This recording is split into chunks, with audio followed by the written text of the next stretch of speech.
Bom, eu me encorajei e resolvi vir aqui hoje para contar um segredo. Eu levo uma vida dupla. E antes que vocês pensem qualquer bobagem, deixa eu esclarecer. É que eu sou médica, supervisora, trabalho aqui nessa instituição, Faculdade de Medicina da USP. E também eu sou terapeuta. Sabe, de práticas integrativas? Aquelas abordagens holísticas que buscam promover saúde? Pois bem. E entre os problemas de ter uma vida dupla, eu não consigo ser um modelo de excelência em nenhum desses dois papéis, porque como médica, eu sei que as pessoas me acham meio estranha. E eu já ouvi um termo ótimo para me definir, gente, médica cirandeira. Só porque eu gosto de abrir a roda para conversar. E para completar, já ouvi gente dizendo que eu pareço uma terapeuta travada, só porque eu tenho essa postura mais formal. E aí eu fico pensando, quando foi que eu comecei com essa mania de querer transitar por mundos diferentes? Olha, faz tempo, viu? Porque quando eu terminei a minha residência de pediatria, eu não segui me subespecializando para me tornar aquela médica chique que anda no hospital de salto alto. Não. Ao invés disso, eu resolvi me lançar na vida e fui trabalhar lá na estratégia de saúde da família, na periferia de São Paulo, onde os calçados são outros. E a minha mãe, coitada, ficava totalmente desapontada quando ela olhava para mim e falava, mas você vai trabalhar assim, de tênis. Tipo, total quebra de expectativa. E aí imaginem o que eu tive que falar para ela quando ela me perguntou do figurino dessa apresentação. Desculpa, mãe. Enfim, aí eu tive que explicar para ela, na época do posto de saúde, que esse é o meu trabalho, eu preciso andar no território, conhecer as pessoas de perto. E foi muito bom, porque foi dessa forma que eu consegui perceber que a minha comunidade era muito vulnerável. Então, estava sempre ali no posto de saúde pedindo ajuda. Isso fazia com que a sala de espera do meu serviço fosse absolutamente lotada de pacientes que chegavam e chegavam e chegavam. E aí os profissionais de saúde ficavam enlouquecidos, né, correndo de um lado para o outro para dar conta do recado. Era um caos absoluto. Vocês conseguem imaginar o que nós fizemos para tentar melhorar essa situação? Quem pensou que a solução foi contratar mais profissionais de saúde, se enganou, porque a gente não tinha esse recurso. Então, nós tivemos uma brilhante ideia. Nós pintamos a sala de espera. Eu lembro como se fosse hoje. Eu, a médica do postinho, que na época já tinha esse lado cirandeira, eu consegui reunir as pessoas do serviço e da comunidade. E juntos nós pintamos cadeiras de verde, paredes de lilás. E aí tinha uma parede principal na sala de espera, onde nós desenhamos uma árvore e fizemos um registro de uma frase bem inspiradora do Paulo Freire. A educação não transforma o mundo. A educação muda pessoas e pessoas transformam o mundo. É lógico que essa não foi exatamente uma solução para os nossos problemas, né? Mas, ao invés de sucumbirmos a esse caos que já estava estabelecido, nós optamos por criar outros significados para a sala de espera. No fundo, eu já sabia que a arte tem esse potencial, que é muito maior do que simplesmente deixar o ambiente mais bonito. E para tentar me aprofundar nesse fenômeno da arte, eu resolvi fazer um mestrado. E lá fui eu, primeiro dia de aula, e o meu professor me surpreendeu com uma pergunta que eu achei, assim, totalmente fora de propósito, viu, professor? Ele falou, Mariana, o que é ciência? Eu fiquei, peraí, professor, deixa eu te explicar uma coisa, eu sou médica. Eu não sou filósofa, mas tá bom. Deixa eu tentar topar aqui essa provocação, por mais que eu ache estranho. Porque são pessoas que analisam a ciência? Ou é a ciência que analisa as pessoas? E foi aí que aconteceu a minha primeira virada de chave. A ciência só acontece através das pessoas. E colocar um jaleco de cientista não vai magicamente extrair os nossos preconceitos, as nossas intenções. Não existe ciência pura. É como disse um filósofo chamado Gadamer: toda compreensão é, no fundo, uma interpretação. E também ciência não é feita só de números, porque foi através da ciência que eu pude responder a minha pergunta de mestrado, que era: o que aconteceu com as pessoas daquele serviço depois da transformação da sala de espera? E analisando aquelas entrevistas, eu pude chegar a algumas pistas interessantes, como, por exemplo, para os profissionais de saúde, foi muito importante que a comunidade soubesse que eles não estavam preocupados só com o remédio, mas também com o ambiente onde todo mundo frequentava. E para as pessoas também foi muito importante, aquela sala se tornou uma memória viva do sentimento que uniu todo mundo em torno de um projeto. Talvez vocês estejam pensando: legal, Mariana, parabéns para você, bonitinho isso. Mas vamos cair na real? Esse negócio de arte não muda nada, né? Arte é como um enfeite, supérflua. Serve só para dar uma graça. Será, pessoal? Olha só, o que esses depoimentos demonstraram foi que a transformação da sala de espera realizada pelas pessoas do serviço e da comunidade juntas materializou o desejo que elas tinham por encontros melhores. É como se a sala de espera tivesse ganhado superpoderes. Ao invés de ser somente mais um ambiente utilitário, ela se tornou um símbolo de resistência. Esse caos não vai engolir a minha humanidade. A arte tem esse poder de usar a criatividade para transformar alguma coisa monótona em outra que é rica de significados. E foi pensando nisso que aconteceu a minha segunda virada de chave.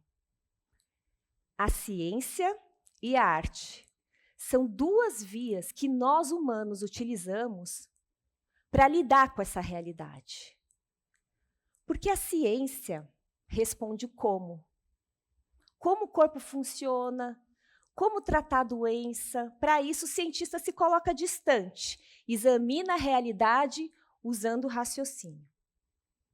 Mas a arte tem uma vocação diferente. Ela revela insights sobre os porquês. Por que existimos? Por que nós sofremos? Mas para isso a gente tem que topar um mergulho e conhecer a realidade através do que essa realidade desperta em nós. As sensações, os sentimentos. No território da ciência, a experiência é aquilo que se repete, é aquilo que se confirma. É como se a gente tentasse organizar a realidade em caixas.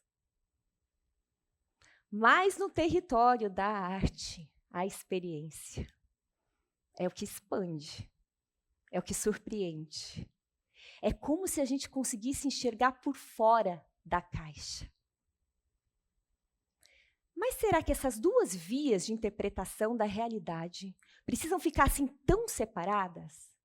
Isso me lembra de uma história de quando eu era estudante de medicina.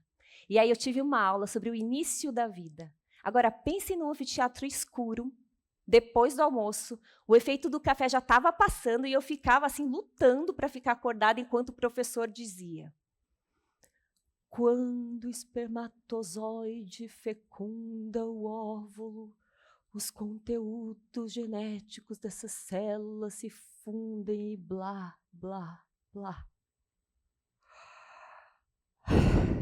Gente, Estamos falando sobre o início da vida, né? Bem que essa aula merecia uma introdução muito mais digna, do tipo, pessoal, hoje nós vamos falar sobre o início da vida. Vocês já pararam para pensar? Tudo começa numa única célula, que vai se multiplicando, e as células vão se diferenciando, como elas sabem o que fazer exatamente. Aquele corpo vai se complexificando até atingir um ponto em que nós vamos poder afirmar que aqui existe vida humana. E apurando os sentidos, talvez vocês consigam reconhecer, existe beleza num acontecimento como esse. E eu imagino que alguns estejam pensando, Mariana, esdrúxula essa ideia. Estimular um olhar artístico para um fenômeno científico, como a embriogênese? Não, né? Menos. E é por isso que eu resolvi trazer umas palavras de um dos cientistas mais famosos de todos os tempos para compartilhar com vocês. Quem foi esse cientista? Einstein. Olha o que ele falou, o Einstein. A emoção mais bonita e profunda que podemos experimentar é o senso do mistério. É aqui que se encontra a semente de toda a arte, de toda a ciência verdadeira. O homem para o qual não é mais familiar o sentimento do mistério, que perdeu a faculdade de se maravilhar e se humilhar diante da criação, é como um homem morto ou, pelo menos, cego. E foi pensando nessas palavras de Einstein que aconteceu a minha terceira e última virada de chave. Quando nós cultivamos o senso do mistério, a ciência e a arte se aproximam. Hoje eu percebo que a minha vida inteira sempre foi direcionada num sentido de tentar demonstrar que essa combinação era possível. E eu acho que isso que fez com que as minhas escolhas fossem tão ecléticas, para não ter que dizer aleatórias. É que nem um amigo que uma vez chegou para mim e falou, Mariana, sempre achei, você atira para todos os lados, né? Mas, olhando bem, até que eu percebo, existe alguma coisa em comum nas suas ações. É lógico que existe alguma coisa comum nas minhas ações, amigo. As minhas contradições são super coerentes com a pessoa que eu sou. Alguém que sente a profundidade daquilo que nem sempre consegue explicar, mas que segue tentando. E essas minhas inquietações me acompanham até mesmo na medicina. Eu não consigo, gente, desculpa, me contentar somente com os guidelines clínicos, com as doenças. Eu me interesso pelo mistério de cada ser humano. E é por isso que eu vou buscar outros conteúdos fora da faculdade. E eu acho que está sendo bom, porque é essa minha aproximação com as artes, com a filosofia, com a sabedoria popular, que me tornaram essa médica humanista, tão respeitada pelos meus colegas. Vocês acreditaram nisso? Infelizmente, pessoal, a verdade é outra. Onde eu vejo coerência, muitos colegas enxergam contradição. E é por isso que eu tive que buscar um refúgio. E onde eu me encontrei? Nas práticas integrativas. Porque nas práticas integrativas, a ciência das doenças e a arte de cuidar nunca foram efetivamente separadas. E o que eu acho mais lindo nas práticas integrativas é que o objetivo do encontro é o encontro mesmo. Esse acontecimento humano, misterioso, mediado pela técnica e pelo simbolismo, de onde emergem processos terapêuticos. E eu estou vendo muita coisa acontecer. E para poder me aprofundar nesse fenômeno das práticas integrativas, eu resolvi, adivinhem, fazer um doutorado. Porque a minha expectativa é aumentar o conhecimento científico nessa área e, quem sabe, fazer uma ponte entre a medicina convencional e as práticas integrativas. Eu sonho com um dia que eu vou poder aproximar as minhas práticas e aí, quem sabe, encerrar essa vida dupla, porque, olha, é muito cansativo. Mas, enquanto isso não acontece, eu me contento com um conselho que um colega professor deu para os estudantes de medicina que também se sentem forasteiros por se interessarem pelas práticas integrativas. Ele falou assim: pensem que vocês são agentes infiltrados de uma sociedade secreta. Eu achei muito mais legal pensar desse jeito, fica mais leve também, né? Porque, no fundo, pessoal, tudo depende de como eu olho para essa realidade. Porque o mundo pode parecer uma grande sala de espera, um lugar estressante, caótico, que a gente precisa estudar para poder controlar, para a gente poder sobreviver. Mas eu prefiro enxergar esse mundo como uma grande sala de convivência, que tem seus problemas, é óbvio, onde não tem, mas que também tem uma árvore pintada na parede. E as pessoas se olham com a cumplicidade de quem um dia já dividiu pincéis para poder fazer o registro de um sonho compartilhado. Existe algo de misterioso nesse lugar. E diante do mistério, a ciência e a arte se aproximam para produzir uma experiência humana muito mais significativa. E vocês, como enxergam essa realidade? Com um olhar só analítico ou também curioso? Portanto, eu queria deixar um convite para vocês. A realidade não precisa ser somente esse caos, esse problema para a gente controlar. Porque nós temos a liberdade de olhar para essa realidade como um mistério a ser reverenciado. Vocês já pararam para pensar que a esperança é mais uma aposta do que uma constatação? E que poder escolher a forma de enxergar a vida é um privilégio exclusivamente humano? Eu espero que entre a calculadora e o pincel, vocês encontrem o sentido que estão buscando. Obrigada.